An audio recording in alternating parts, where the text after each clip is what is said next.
আজকে তোমাদের সামনে এমন একটা জায়গা শেয়ার করব যেখানে আসতে গেলে অনেক ভাগ্য লাগে। সত্যি বলতে কি এই জায়গায় এসে মনটা এত ভালো লাগছিল কি বলবো। চলো পুরো ভিডিওটা দেখতে থাকো।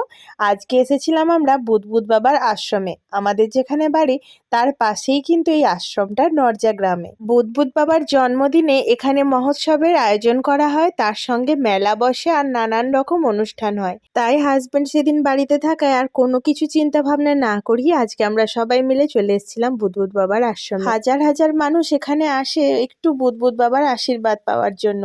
তার জন্য একটা লম্বা লাইনে দাঁড়াতে হবে। অনেকক্ষণ দাঁড়িয়ে থাকার পরেও যখন লাইন না পেলাম, তাই একটু বুদবুদ বাবার আশ্রমের ভিতরে এসে প্রণাম করে তারপর চলো যাব আর যেখানে মহোৎসব হচ্ছে সেই জায়গাটায়। এটা হচ্ছে মেন আশ্রম, দেখো কত সুন্দর।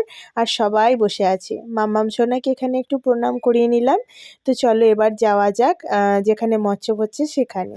তো এই যে আমরা এখন খেতে বসে গেছি আর মাম্মাম সোনা কিন্তু ভীষণ এক্সাইটেড, কারণ ও এই প্রথম মানে এইসব জায়গা অ্যাটেন্ড করছে, তো ও ভীষণই খুশি।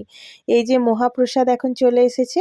আর চলো আজকের দিনটা খুব সুন্দরভাবে কাটিয়ে এখন আমরা বাড়ি ফিরছি। বাই।